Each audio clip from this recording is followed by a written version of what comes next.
board of the Chicago Quantitative Alliance. Milind Sharma, a few weeks ago, spoke at the CQA, or Chicago Quantitative Alliance, and it sparked a lot of debate. If you've ever seen the film The Big Short, we're both quants, and the quants were building the mortgage-backed security models in The Big Short, and they're the ones who also, they built the math models, and they're also the ones who found the initial cracks in the system. At a very basic level, quant investing comes down to something simple. What looks like luck or randomness sometimes has structure. So the first quant, the first modern quant was Edward Thorpe. And in the 1960s, he came to Vegas with Claude Shannon, who's now famous for being the namesake of the Claude AI. And they both went together in Las Vegas, and they had the first wearable computer in their shoe. And they beat roulette first, using quantitative scientific techniques, and then they beat blackjack. And then they went on to beat the markets. And Ed is considered the first modern quant. And his core insight was you first find an edge, and that's not that easy to do. And once you have the edge, you have to know how much to bet on it, because if you bet too little, you won't make a lot of money, but if you bet too much, you could lose all your money. So that's pretty much, that's a big principle in quantitative finance, is knowing how much to bet. So in a casino, the rules stay the same, but in markets, things change. So something that works could decay over time, and then it won't work anymore. And the moment it starts working and everybody starts using it, it starts dying. So once everybody has a signal, it stops being an advantage and it becomes a market price. So the problem now is not finding signals, it's figuring out what still matters once everyone has them. And that's where Milind's groundbreaking work sits. He's the CEO of QuantZ and the author of the Quantamental Revolution. And his book focuses on how signals evolve, and how they decay and interact, and how to build systems around that reality. Milind has built a strong quant community in New York, and joining him is Professor Hatzakis. He's the industry professor and director at Stevens Institute of Technology. He has a Wharton PhD, and he has experience at many famous investment firms, including Goldman Sachs, Merrill Lynch, UBS, and Bank of America.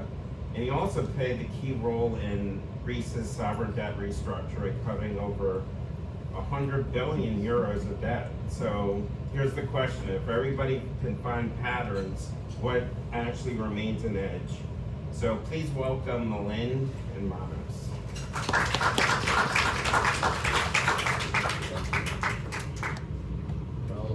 Thank you so much for that kind of introduction, Dan. I know you're used to introducing the end forms of the world, so this is a bit of a coming down for you. I'm sorry, but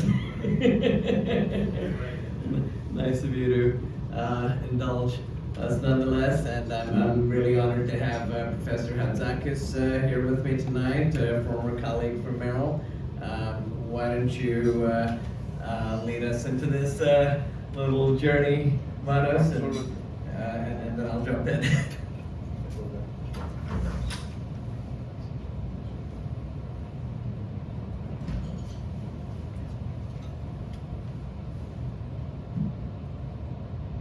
Thank you all for coming here. It's a great, for me it's a great honor to be asked to introduce the book, you know. And, Can't hear you. Can you hear me? Is it on? Hello? Yes. We need to, I'm very fortunate to have met Milind many years ago. I've known him for a very long time, since the days we were together at Merrill Lynch. He was at Merrill Lynch Investment Management, I was in Wealth Management. Then what used to be called the Milind was bought by BlackRock. It's a big division of BlackRock right now. Milind, not Milind, right? We used to do that joke at that time, yes. You identified so much with that place, yes. But yes, and then we stayed in touch. We remained friends, and I followed his journey. You know, through Deutsche Bank, RBC, right? So earlier, Ernst & Young. I didn't know you at the time, but then Quantzi and QMIT, where he had the opportunity to really realize his full potential and his creativity and ideas to bring them to practice and make them available to the industry as well. So now,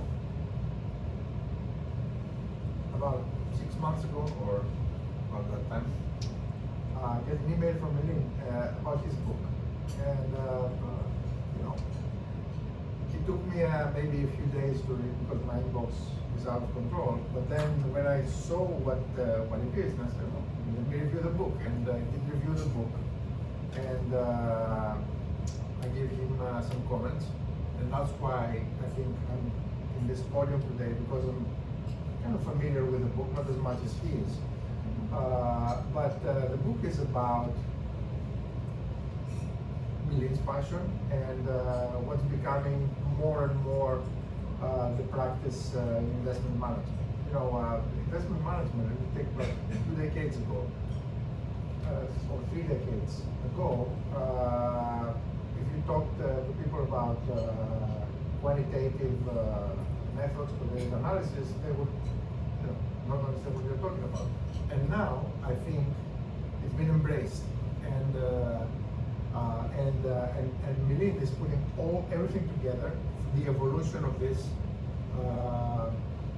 into this book, and it's not just a historical and encyclopedic knowledge, but it's also very useful for any practitioner who wants to take this and apply it. And I would even say that it's even useful to students if I very easily structure a course around this book, right? That'd be very kind of you. That is actually the target audience. It's your students. Sure. But it's not just about the book. It's the trends in the industry. You know, we need to think about all those buzzwords. AI and machine learning and all those quantitative methods, and the industry is listening. I think especially now that the AI is becoming a bigger and bigger part of the decision making, bigger and bigger part of our lives, and part of that is becoming a larger part of the decision making in investment management. Well, let's see what will happen 2 or 3, 5 years down the road with this thing.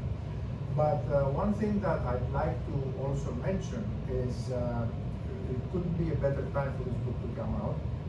And those of you all of you are Penn Club members, and I'm also from Penn. I went to Wharton, and I was delighted when I read the announcement about the new Wharton master's program in quantitative finance. That was made possible through the generosity of Bruce Jacobs. So it's called the Jacobs MSQF Wharton program. And came closer and closer to this program. Obviously, as somebody who went to Wharton, I'm very much invested in this and its success. And I think the industry and the academia are coming together and give those ideas a lot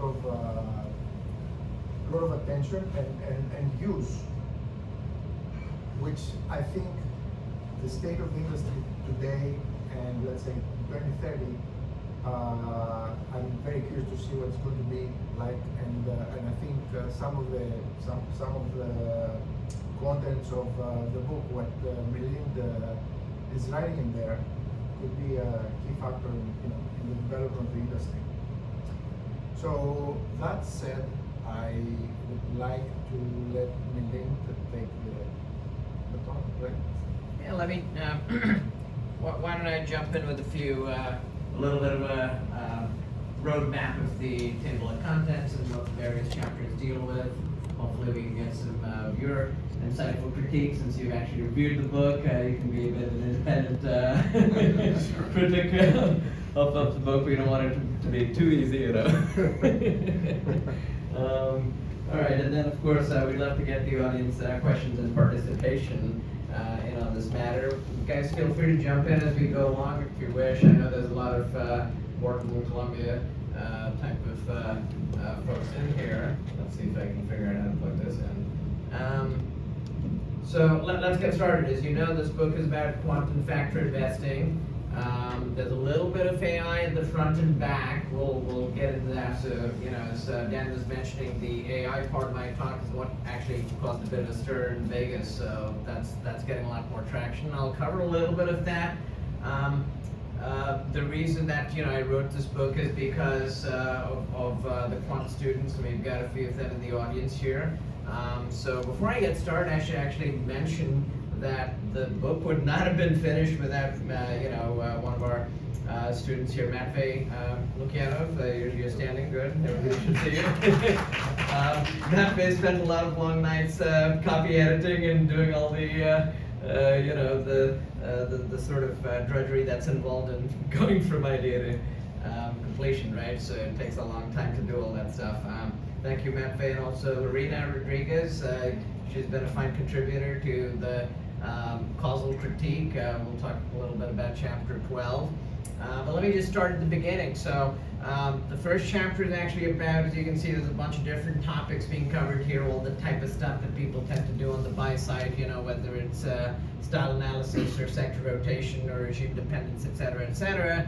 And, but we start with something a little different. So this book is rather unique in that it's kind of a combination of quasi-academic sort of supplementary reading for an elective course at one of the quant programs, and of course now, as you mentioned, there's one at Wharton as well, which is why I brought the bona fide Wharton PhD. My loyalties have been divided because I was actually one of the first guys in the Carnegie Mellon quant program, which started in 1994.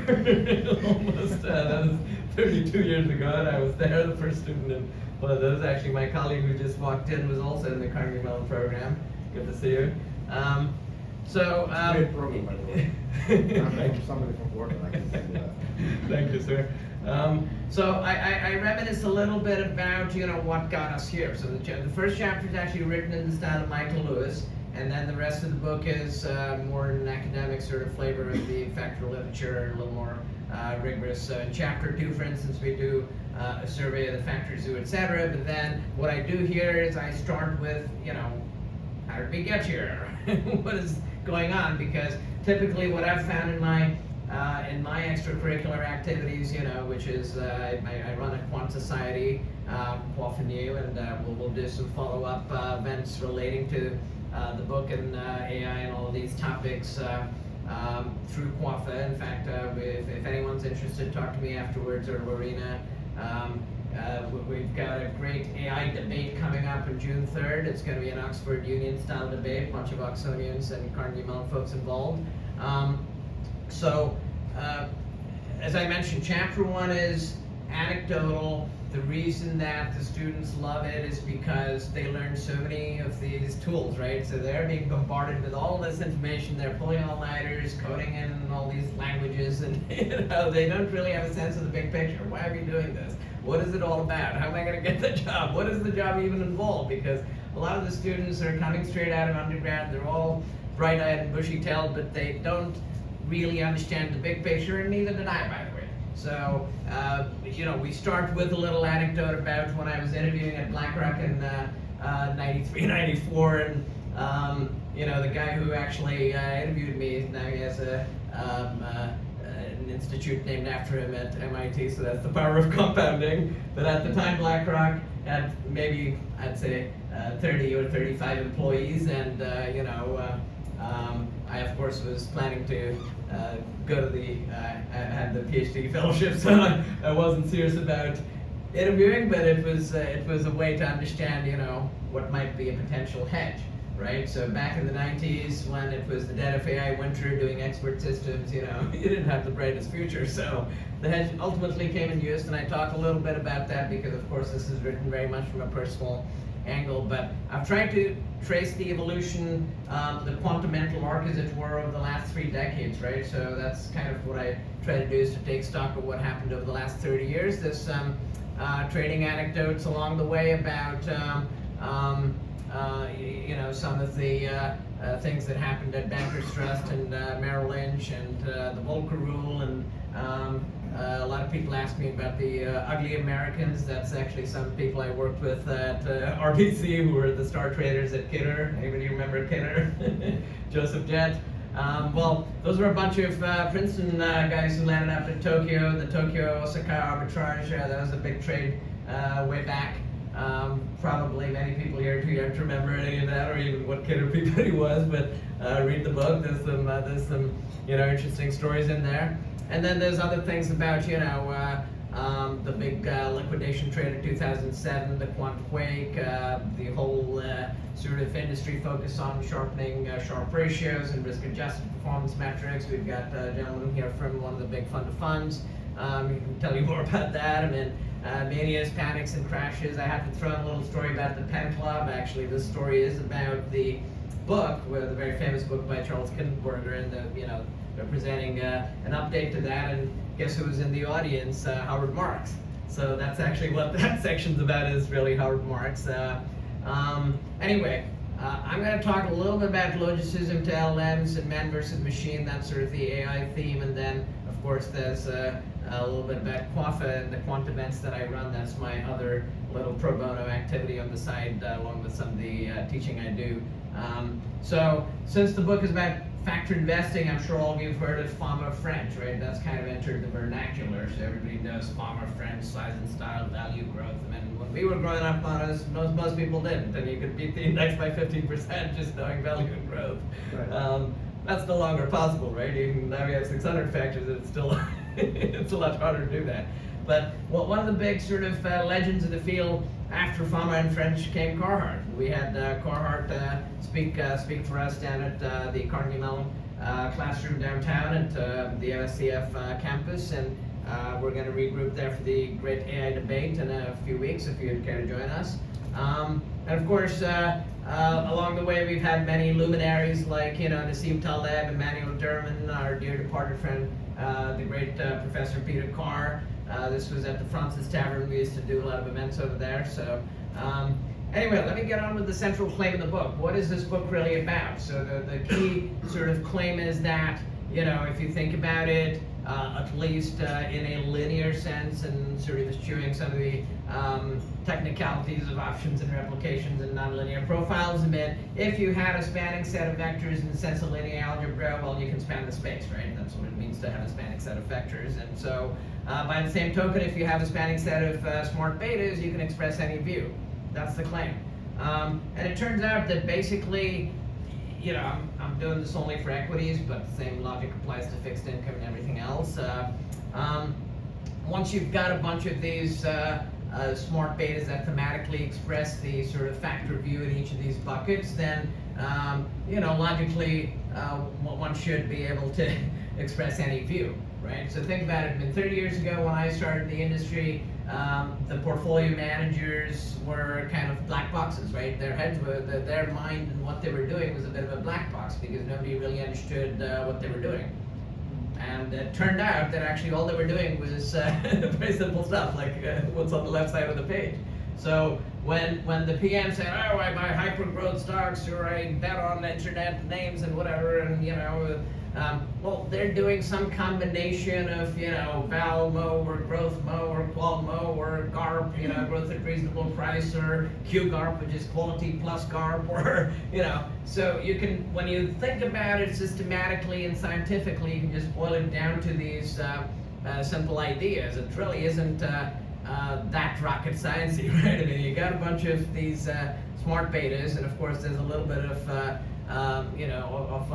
the black magic that goes inside under the covers of how we cook them up. That's where the machine learning and sort of the art meets the science, right? So we're doing these ensemble learners within the smart betas to come up with the enhanced versions that sort of outperform the basic stuff. Why? Because, well, the claim is that now it's been almost 40 years since the very early papers, and actually we worked with Dennis Statman, if you recall, at Merrill Lynch, and he was a famous fund manager, and Dennis Statman was actually the first guy to document the value anomaly long before the book to market, long before Fama-French, and in fact, Bonzit Basu and Sanjay Basu and Statman and all these folks had already documented many of these anomalies in the 80s. Of course, Fama-French sort of put the cherry on the top and sort of took a lot of the credit for it. But anyway, so the claim is once you've got the smart betas, you can create these signals and express any view that you wish, right? So far so good, it's easy peasy, right? And I know there are some people who are not so quant in the crowd, but hopefully you can follow. It's a simple story. Storyline here. So you can see what goes on now. I've been publishing these numbers live for about 7 years, and 7.25 years now that's in the book. And you can see that, some of the individual smart betas are up and down and all around. So some of them are down substantially, some are up a lot, but the important line to look at is the gray line, which says sizzling 7. That's the one that combines some of these composites and subcomposites. And the interesting thing is that even though some of the individual smart betas are not doing too great, the combo does rather well. I mean, in 7 years, you've more than quadrupled your money, right? So $100 goes to 318. This is, of course, just at the level of what's called the factor spread, top minus bottom. So you buy the best names, you short the worst names, collect your financing spread, and your rebates, and pay the financing spread and go home, right? So that's a simple idea. So that's what's called multi-factor investing. When you hear these buzzwords like multi-factor models or combo signals and all of that, it just means that, well, you got to diversify, right? So you don't want to bet the farm on just value or growth or momentum. You don't want to be the diva, one of those fund managers who used to be famous as the growth manager or the deep value guy, and then they're out of favor for many years. The beauty of the multi-factor quant approach is if you do the portfolio construction and the risk controls right, you can have a pretty steady, Eddie, nice risk-adjusted profile regardless of the environment. And we're going to talk more about that in the context of Chapter 7 and regime dependence, but the point is that, if you look at it at the single stock level, right, so everything that you see in the literature is based on cross-sectional and kind of a cross-sectional analysis of thousands of stocks. In our case, we track roughly 3,000, 2,500 to 3,000 names every day across the liquid universe of U.S. equities, Canadians, ADRs, etc. But if you look down at the level of a single name, like Amazon, which is reporting tonight, by the way, you can see that, okay, there's an overall score. This is all from Feb 2nd, but you can see that there's some composite level score. We call it Enterprise 18, just combines the 18 smart betas. But then at the individual level, okay, maybe this one's really high in analyst revisions, not so good in capital usage. Maybe they're not doing a good job of buybacks and total yield, etc. So remember, there's many ingredients that go into each of these buckets, and then of course you can look at the individual scores against the stock price over time and try to convince yourself: is there any predictive content to these? Is there any forecast efficacy to these types of things? So that's basically in Chapter 2 and 3. We introduced the basics of the factor zoo, our specific formulation of how we tame the factor zoo, to use the famous term coined by John Cochran. at the AFA, and then we get on with this multi-factor business, right? So as I mentioned, the trick is really how you combine the factors. If you can come up with a smart way to combine the smart betas, you might dramatically outperform. And so there's a lot of there's a lot of ICs and T-stats and pooled ICs and whatnot to try to convince yourself that maybe there's something there. And that's all shown in the book in terms of your risk-adjusted sharps and sortinos and turnovers. And again, I'm not going to go into that much detail. I'm just here to give you an overview of what's happening in the book. So this is basically chapter 3 and 4. We're talking a lot about the specifics of how to analyze these strategies and why they might do better than an IE benchmark, right? So the key is that if you can come up with the ensemble learners that the light blue bars, hopefully, if we trained them well and we didn't cheat or, we didn't have too much look-ahead bias, etc., then they might do better out sample, right? So out sample looks like the evidence is pretty decent. The burgundy ones are the so-called naive benchmarks, which are things like the Fama-French style and size, etc., things that have been known for a long time. Another example would be, I mentioned Carhart momentum. So the original version of Carhart's momentum was actually Jagdish Chitman, so that was the original 12-1 momentum paper, and that's been now known for what, like 24 years? So 34 years, I'm sorry. So you can see that things like the well-known momentum are totally arbitrary. Most of these things don't work. Some of them are negative, some of them are just flat to zero, but nothing much to write home about, and the idea is that hopefully you can juice it up. Okay, so that's what's going on. Now, I won't go into this, but one could get even more creative and say, well, if we're able to do that, then maybe we can do some factor timing and tilting, and that's always been a bit of the holy grail of factor investing, or investing in general is, well, how do we, do this in a way that it's going to be evergreen across cycles? Okay, so one of the other things, by the way, which is cool about this frameworks I mentioned is that once you have the whole factor investing framework, you can do lots of things. You can do style rotation, sector rotation, style analysis, factor exposures. So one example we have in here is we take our own LBO signal and show that you can actually analyze the exposures bottom up, what stocks are you invested in, what are their characteristics in terms of the smart betas, and you can look at the exposures against the benchmark. You can actually do what I call the platinum hedging, which is crash baskets. You can cook up some PCA, principal component based approach to try to take a view on crashes. As I mentioned, we've got this whole thing on sector rotation, so that's in chapter 5, and we show how to do it with ETFs or with single stocks. If you do it with single stocks, actually the evidence is pretty compelling. I mean, it looks like you can get some pretty high sharp and sortinos. If you do best sectors against worst sectors, you get 1.6 sharp with over 5 sortino. Drawdowns can still be pretty substantial, but again, this is a back test. It's not real life. Okay, as I mentioned, one can do style analysis. This is a rolling style analysis of the funds that I used to run at Merrill with Bob Dahl. So that's the Merrill Lynch large cap value. Now the still around actually is the BlackRock large cap value fund. Same ticker, MALVX. It's been around now for what, 26 years, 7 years? I'm sure Bob Dole also uses it at Nuveen or where he Yes, and as you know, he endorsed the book too, so it was nice of him too. But you can see actually there's a bit of a discontinuity in the early days of the fund. That's around the time that I left, and you can see there's a bit of over time the exposures drift. And in chapter 7 we talk about how you can map these smart betas into the regime, and then you can get a sort of risk on risk off indicator based on that. But this is more of a contemporaneous observation as opposed to in the second half of chapter 7 I take some of the latest work from folks like Pettercombe over at Courant and also John Mulvey at Princeton, and we kind of describe their latest on statistical jump models. So that's more descriptive of their latest innovation. Certainly not my idea, but that's kind of mentioning what's the state of the art there.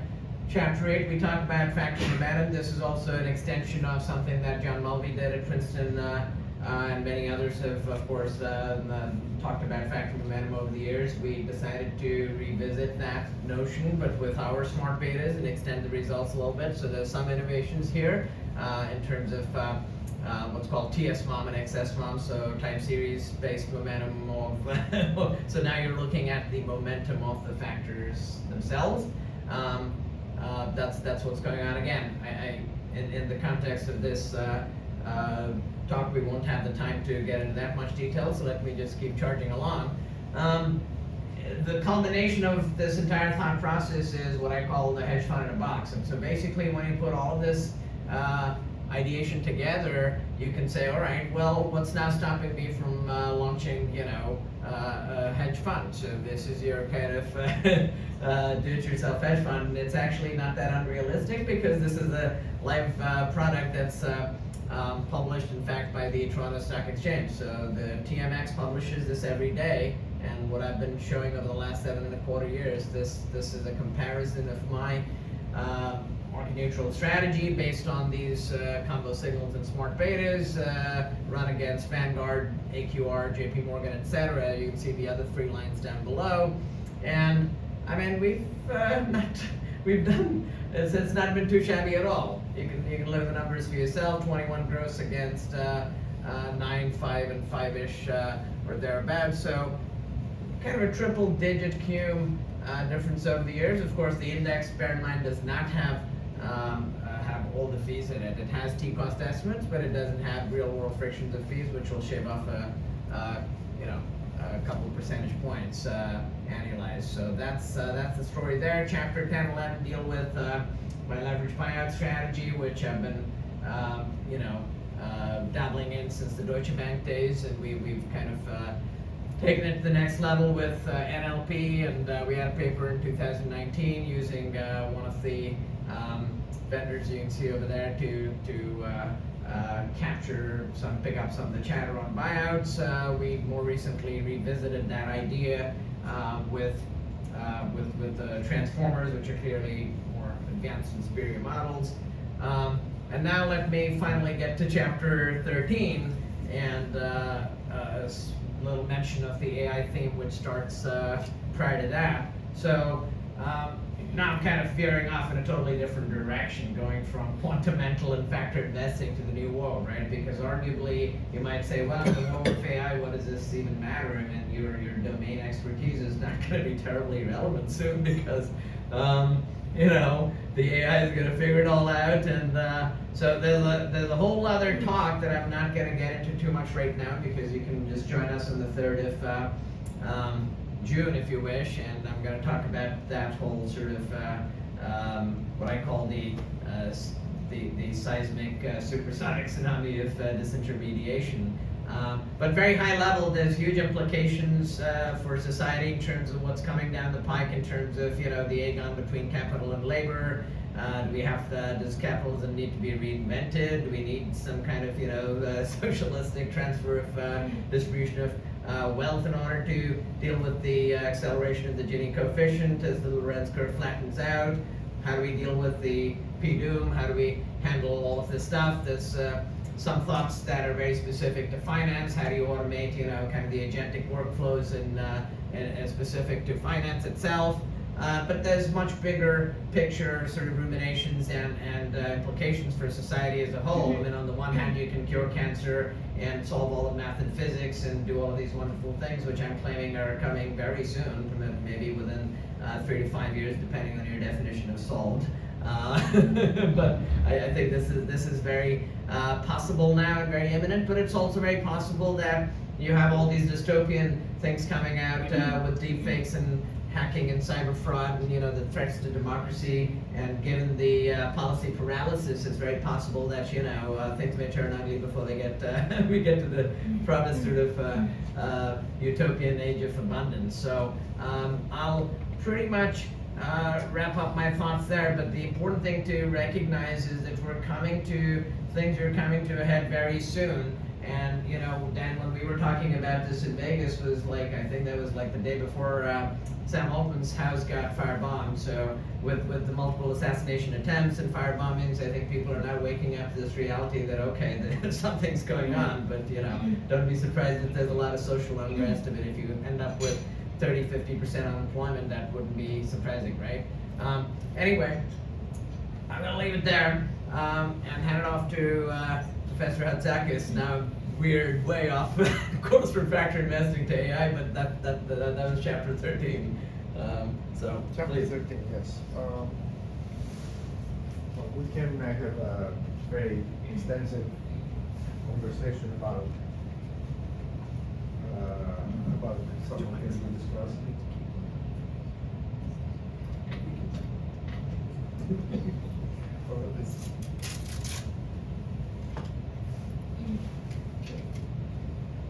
So that was a very good high-level overview of the book, and visionary here to describe it.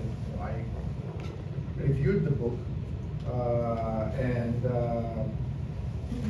I can tell you in maybe a few minutes, chapter by chapter. I don't know if you would like me to do this, Mr. Sharma. Well, But- maybe you can throw some questions in the interest of time, because Yes, we're going to get to exactly. the audience questions soon. Maybe you can throw your questions out. Sure. So we saw here the smart betas, right? Nice name for those factors, right? For marketing purposes, right? Smart betas, dumb alphas. Yeah, all the combinations of those things. But we have the individual factors, we have the multi-factor composites, Yeah. right? And it's very easy to get confused, right, about what factors matter, what signals.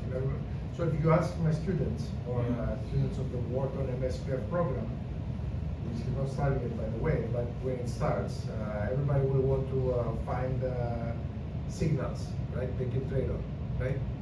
Things like that. So I think making sense of all those factors is going to be very important. We have optimization methods so far. Now we have LLMs that can help us do this, right? So that's where the future may lie. And by the way, I can't help myself. I'm going to mention this famous 1988 paper by Bruce Jacobs and Ken Levy that was ahead of its time by 30 years when they presented the method for making sense out of this factor zoo, and really separating signal from noise based on factors. But in the interest of time, I think it's all covered in terms of your review of the book. So let me ask some questions. Should I come over there and make it more like It's up to you. more like a conversational style? Please. I agree with some questions here. Please. Forget.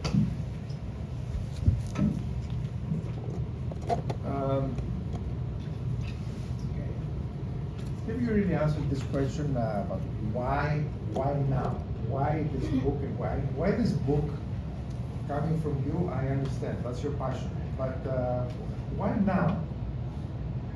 I mean, maybe the time was right after your journey through asset management companies, hedge funds, trading firms, quant research.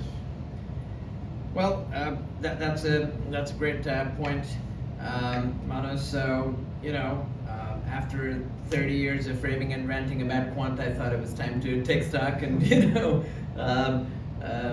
put the ideas, try to articulate in a coherent fashion, so I convince myself that what does all of this mean, and hopefully help some of the students and the minds, the young minds who are going to do this in the future, and try to provide some structure for them, because the truth is that there have been some key seminal papers, your Fama-French and Astis and so on, but no real sort of textbook or reference source, to my knowledge, that puts the whole thing together. So at 514 pages, it kind of doubles as a doorstop or a sleep aid, but I tried to put the whole thing in one place to the extent I could. And that really was the objective, is to just create a reference text. Yeah. Great. Thank you. Thank you. Great answer. So here's another question that I think I'll try to phrase it very carefully. When we talk about quant investing, quantamentals, we're talking about factor investing. So everybody thinks that quantitative investing is just about factors and signals. What's your view on that? There's more to it than that, right? Well, I mean, certainly this is one way of doing it, and you're right that sometimes the media gets confused in their coverage of quant, because quant can be, there's a lot of dispersion in the space, right? Yeah. So some people, like the CTAs, tend to look at time series data and Yes. analyze more of a time series perspective of what's a buy and a sell, right? And what's a Right. compelling opportunity. In the factor space, we tend to do more cross-sectionally. Yes. What's the best stock and the worst stock today? So everything I'm talking about here, except for the Chapter 8 Factor Momentum study, which involves some time series TS1 versus XS1, everything else in the typical factor literature for the single stock level is cross-sectional. Yeah. But as you can imagine, there's so many other things people do in the macro quant and regime-based and timing and tilting, and there's just so many other things one can choose to do. I guess I grew up in the sort of more in the factor stat RB world, kind of the typical D-show type of construct, and so that's what we were most familiar with. But Right. nowadays people do a bunch of other things. Right. Right. No. So, in other words, the idea is this. If I understand, let me say it in my own words. There's a lot of research, a lot of papers published, a lot of papers sent to referees to get published in peer-reviewed journals about researchers trying to see what factors work using data sets from the past, historical data sets.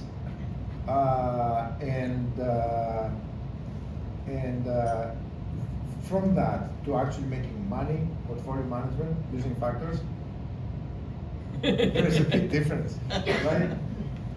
And this is one of the takeaways from reading this, that you connect the two, right? And so there's one thing, looking for factors and signals based on historical data sets, and you laughed when you said this is just backtesting, right? Yep. With a 400% return. And Right. actually realizing that in the P&L, right? Of course, there's many real-world frictions, and we try to, hint at some of that in Chapter 9, where we've got a whole analysis of, I call it taming the beast. That's one of the TCA models, and we show that the real-world frictions can be significant. So that's often, I'm sure, an issue you run into with the students who work with you. That young students can often get very excited when they run a back test and they see some ridiculous numbers, and they don't know if it's look-ahead bias or some other issue in their code, but they think they're about to go Soros on the world. They're going to be the next Jim Simons. Yes, yes. No, and that's actually, there's a metaphor here, and Simhata here relates to that, because I see a lot of trading competitions by high school students on paper trading accounts, and they generate all those stellar returns, and when you try to implement them in practice, you can't. Mainly because you can't really borrow those stocks to sell short, That's right. So. That's actually the most common mistake, is in a long short context, everything looks great, but hey, you know, in your back test, you would have shorted GM in 2008. In real life, you would have never gotten the locate. You know, or 2005, I should say, was the first big GM debacle. But like, I mean, yeah, in theory, you could have shorted every financial name in 2008, and with the benefit of look at, you know, of the benefit of hindsight, one could cook up a back test today saying I was max short financials or I short every bank stock. Yeah. You wouldn't have gotten the look-ins. I have many questions here I'd like to ask you, but how many can you realistically ask in the interest of time? Well, let's keep going till other folks jump in. So, you know, if there are audience questions, please jump in alongside. Yeah. So I believe we can open it up, right? This will seem really naive, but relative to the prior slide you went on the wall, where you've got, you know, outstanding performance by the sizzling sun Yeah. composite. Yes. In 2019, when the time series starts, Yeah. have you adjusted the formula or the mix over time? That's a great So talk point. about what causes you to change your recipe as you move through time. Yeah. Okay, that's actually a pretty deep question in a way, because you're hinting at the whole sort of regime-based timing tilting element of things, right? So, I mean, in a perfect world, quants would like to be omniscient and time and tilt. The only problem is that, you know, unlike autonomous driving or such endeavors where you can read the road sign, you see a stop sign, you see a green light, and you know, it's in some ways having an expert system or a neural net that decides when to stop and when to go is a lot easier because you see a stop sign. The trouble is in the market, nobody rings a bell and says this is the top or the bottom.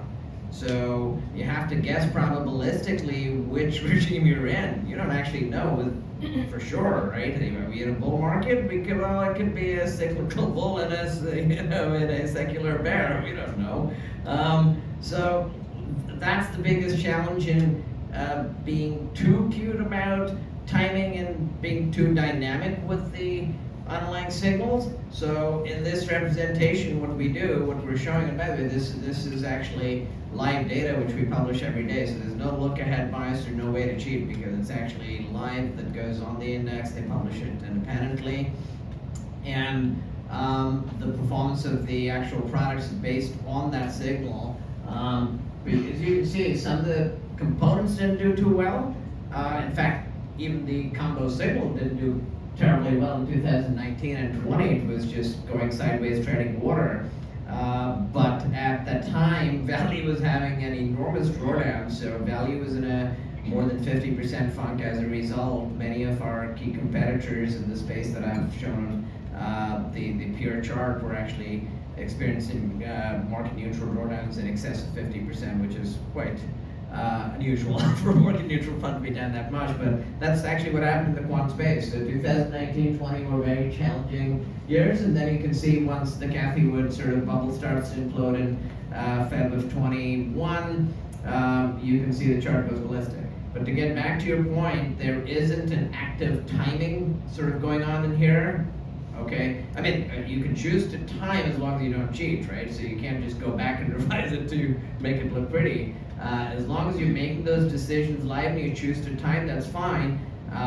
There is a built-in dynamism because what's happening is that the actual factors being selected by the ensemble within the smart betas are being selected dynamically. So there is an element of that that's already going on. But we don't try to do too much of it because the trouble is you can never be sure if that particular, let's say the value drawdown is going to continue for a few more years. And by the way, one of the big shops in the space made a huge bet and they were wrong, and it didn't end up too well for them. So that always happens, right? Like if you make a bold bet and you say, well, this value is now too oversold and we're just going to go all in, or whatever it is, right? And the same thing today with semis. Anyway. Great. Hi, I have a question. I'm a little bit confused. You have an outperformance of Sisley 7. So there are 7 factors in that particular portfolio management? Well, the sizzling 7 multi-factor sort of composite signal is constructed out of these 7 subcomposites that are named here. So things like, you can see the quality, value, enhanced momentum, risk, which is a proxy for low vol, size, mean inverted, etc. So those are the components, those are the 7 subcomposites, but there's many things going on inside them. So for instance, the quality subcomposite has 6 indices inside it, 6 more betas, but then each of those has dozens of factors. So there might be, 120 factors that go inside the quality So composite. in that case, even though there are 7 factors in there, within those 7 factors, there's always a dynamic change. Yes. And there can be. therefore, in that dynamic change, your system actually then say, okay, today is good to buy XYZ. Tomorrow is out of favor with selling. So in that case, okay, you are having a very dynamic system really. Over time and space, across all sectors. That's right. Look, you can engineer these signals to be as dynamic as you wish. We only re-optimize the smart betas once a month, so the sort of optimal combination of factors can only be rejiggered once a month for us. But that's really a matter of taste, right? The important thing to acknowledge is that in any quant system, the mental part, the sort of human in the loop comes from the judgment that goes in the design, right? You could choose to make it update every day if you wish. That'd just be too much noise, in my opinion. But you can design the system as you wish. I'm just boiling it down to the fact that you said initially that this is an investment management system. It looks to me it is more of a trading system. Well, we might be, those might just be semantics, whether you want to call it investing system or a trading system, but it's a framework, right?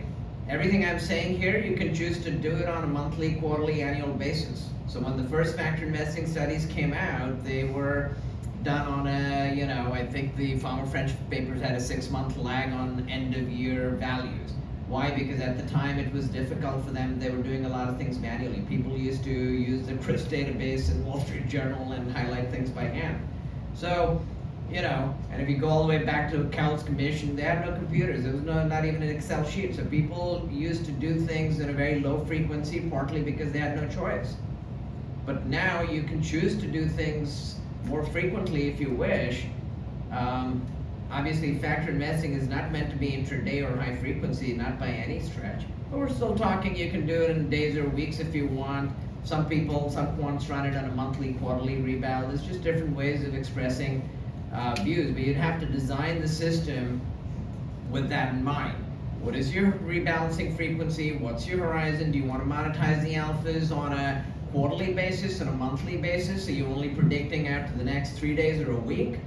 That's up to you. That's the portfolio manager's sort of design decision. Am I designing a relatively high turnover system as a hedge fund, market neutral hedge fund? I would prefer to do that because we don't care about turnover in taxes. But if you're a Morningstar long only fund, you may wish to dampen it substantially because you want to be tax aware and so on.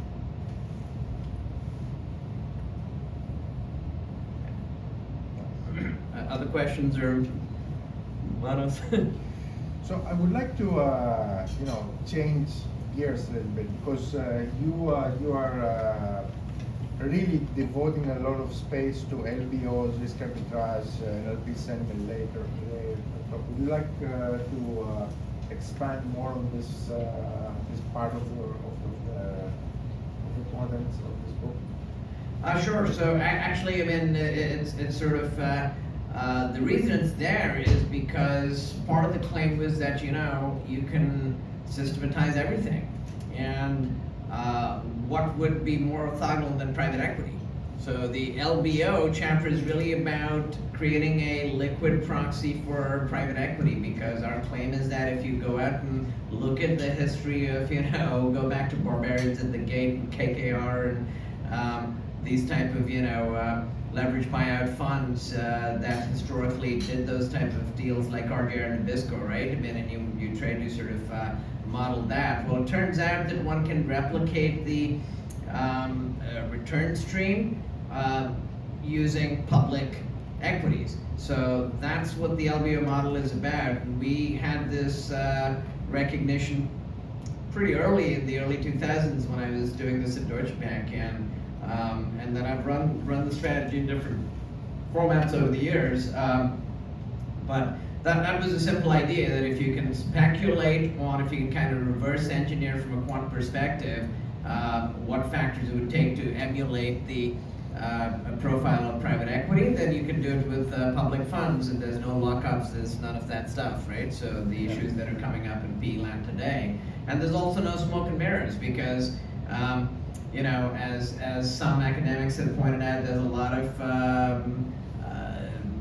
fundamental misconceptions about what private equity returns are, right? So nobody has very reliable numbers. Why? Because they always like to talk about IRRs, which are nonsense. I mean, you cannot eat IRR, you know, so most of the so-called numbers that are published by the PE world are not real. You will never monetize any portion of the IRR that some major fund tells you that they got, right? But the real number is more like, you know, long-term returns are in the 10 to 12% range. Well, it turns out that even on a fully hedged basis with zero beta, being long the LBO candidates and being short the index, we can do better than that just on a beta zero. But the private equity guys are actually fully long beta, right? So that's a big difference too. If you go long only, it's actually possible to emulate, replicate, and massively outperform. In fact, if you threw in some leverage, which would be similar to the leveraging approach that the PE guys take, because they're massively levering up the, you know, these buyouts. Anyway, so that was the thought process. But the other angle that's maybe more pertinent to the AI future is that we threw in the NLP stuff, and you know, the original attempt at doing that, the 2019 paper, was based on the older bag of words type of approaches, right? And then more recently we've got these transformer type models which do a much better job. So the big difference is that, and I don't have any slides in here, I don't think I do, but we have a slide somewhere that shows examples where the newer generation of LLMs are actually pretty good at figuring out the nuances of stock has a double beat, but maybe the guidance is bad, and you know, so we had an example of Crocs being down 30%, even though it beats on both earnings and revenues. So if you look at the older models, they would get confused by that type of a nuance. So anyway, that was more of an NLP angle, and that's what chapter 11 is about. Yeah. Great. Thank you. So, yes. So, this might be a very naive intuition, but I'm very curious about if this line of thinking is valid or if it's something that's just stopped at its inception. You can have these cross-sectional progressions in the machinery, and you can invoke the LLMs to add data columns and just sort of enrich your data. And so in that sense, if you can think of it poetically as the LLMs coming to your classical machine learning, can you go in the opposite direction and put in this numerical world and, let's say, the factors and the actual realized data, can you put those into an LLM and, let's say, have your sentiment and your forecasting done simultaneously inside that gigantic neural network machinery? Yeah, so I talk about that specifically in chapter 13, where I think the world is headed with sort of the agentic AI and automation with AI, et cetera, et cetera. And the one big thing I'm going to mention here, which I think is the key sort of insight or claim, at least from my perspective, is what I call the stochastic tariffs versus deterministic cron jobs, right? So for those of us who've been in the quant world, like my colleague here, Amit, you know, we've been automating cron jobs for decades. But that's what every quant does, right? I mean, if you go back to the D. Shaws of the world, what do you think they've been doing for 30, 40 years? I mean, they've been automating the heck out of everything. So the first question to ask is, do you even need Gen AI? Why do you need an agent? Our agents are the cron jobs, except they're deterministic. They produce a predictable output. You know, you got a job that wakes up at 6 o'clock and sucks in this file, it produces that output, goes to the next stage, the risk and the optimizer and so on, right? What's wrong with that setup? Well, I'll tell you what's wrong with the Gen AI setup. If you suddenly start using the LLMs to do the same thing or in any part of your process, you're going to encounter two huge problems. Number one, you cannot use LLMs for backtesting because there's no way to actually keep it from cheating. Right? The LLM already knows the future. It knows all the news, everything that's transpired. There is no way to wall that off and say, well, in Jan of 2000, this is all you knew, and then March of 2005, this is what you can't do that. That's too hard as of now, right? So it's not possible to really do a backtest with any LLM. The second big problem is that this is more of a technical issue, which Mira Murati, my boarding school mate, has published a nice paper. Anybody remember that name? Former CTO of OpenAI. So she in her new shop, she published a very technical paper about batch invariance and all these subtleties. But what it talks about really is the fact that if you ask the LLM the same question 1,000 times, you'll get slightly different answers, right? I think everybody understands this. Even if you put the temperature at 0 and you try to control for all of those things, it will not give you the same exact answer. Why? Because it's a neural net. It wasn't meant to do that. Now, this is a very big problem in a highly regulated industry, right? Because from a liability standpoint, if I gave you one optimal portfolio and I give her a different optimal portfolio and she has a bad outcome, she's going to want to sue me and maybe you'll get lucky, but it's a mess. Right, so if we start using LLMs to do in your former CIO's office or so, you do the EST allocation, you can get 1,000 different answers. Well, which one should we use? So I don't think people have figured it out. It's too early, but I would argue that there are situations where it's not obvious that you need an LLM. These language models were not built for this. I mean, an optimizer and everything that people have been doing in operations research does that very well. Right? So why would you want it? Why would you want that? Where I think it's an LLM. Obviously, it's a model, right? It's a language. It's a text. It's a language. Text token prediction. Exactly. So the key thing is who consumes the output of that LLM. And what judgment you use to interpret the results and make them actionable and successful, right? And that's the idea, and that's I think that was one of the key takeaways. I can't stop mentioning the Wharton MSQF program, but I was attending a session where this became like a focal point that yes, we use it. We're not afraid of AI. We're not ashamed to say that we use AI.